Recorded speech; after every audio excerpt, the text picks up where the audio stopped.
hearing that gay babies are just up in the pussy, like, ugh, yuck.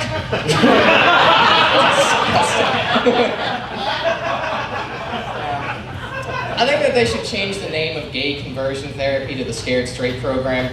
And I think they should change the name of the Scared Straight program to gay conversion therapy. I'm not scared of the Scared Straight program. When I was a 13-year-old, my dad's like, hey, you better quit acting up. We're going to go down to the prison for gay conversion therapy. I'm like, I'm sorry, I'll stop shoplifting. I didn't mean it. All right, enough of gay stuff. Nothing better than make-up sex. I think that's the best type of sex. You know, getting all dolled up, going down to the truck stop, tricking dudes out of $15. That means that. It's not gay if you make money. Anyway.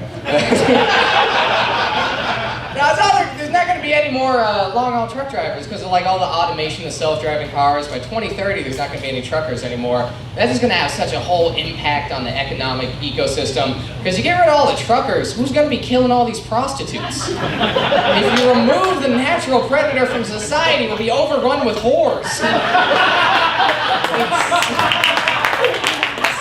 have Sarah Palin up in a helicopter shooting them with sniper rifles like stray wolves.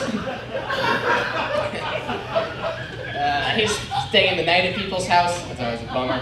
Because I always give you the guest blanket when you come over, and it's always the shittiest blanket. Like, it's always itchy. It's like their grandma made it out of old Brillo pads during the Great Depression. You could, like, feel the arthritis on it. Give some Trail of Tears SARS quilt. It's always too short, too. Like, it comes up to here, so you're like, oh, I guess it must be the wrong way. So then you turn it, and then it's even shorter. You're like, I am just going to drink and drive. I don't give a fuck.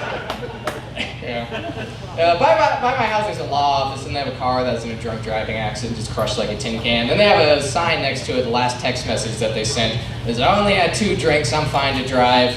And which was sad, but if I was a car dealership, I'd use that as an advertising point. Put a brand new truck right next to it and put, I had 12 drinks and plowed into a Kia Sorento and I'm perfectly fine. Dodge Ram, drunk driver tested, drunk driver approved. So I was looking into the Adopt a Highway program the other day, so my mom has something to brag about to her friends. It's like, oh, Kyle got into medical school? Well, Jarrett's a father now. So he's in a nice mood. I looked into it though, there's no benefits to it. I feel like if you adopt a highway, you should be able to speed on it. I would get behind that. I think that would be a good move. The cop pulls you over, it's like, do you know how fast you're going? I'm like, don't tell me how to raise my road. And so I like video games because they have objectives, which I don't, so it's refreshing. No meaning to life, but it seems like there's a meaning to video games. You know, it's always like find a magical stone or something like that. I don't know. It makes me understand like hardcore meth addicts because their entire life has been reduced to finding and obtaining a crystal. It's very clear cut. Life just seems like aimless. I never get quests from people. 100% of the people that talk to me when I go outside are homeless. I don't consider letting somebody bum a cigarette a quest. Usually I have rewards. I don't think it's a reward for you to ask me for another cigarette 5 minutes later. Video games have checkpoints. That'd be nice to have. Like you embarrass yourself in front of a girl. You're like, oh, okay, I'm gonna go kill myself and try this again. This is awful. Jesus Christ. So I think the main difference between men and women is that boys don't write diaries, they write manifestos. If your son starts writing about his feelings, somebody is going to die. Like a diary is like, oh, Jeremy was such a jerk in third period today. Manifesto's like, oh, Jeremy was such a jerk in third period today, and here's how he's going to pay. There's an action plan to it. Girls write a letter to someone that they're mad at and don't send it. Boys write a letter and then send it with anthrax to a federal building. I think that's the difference.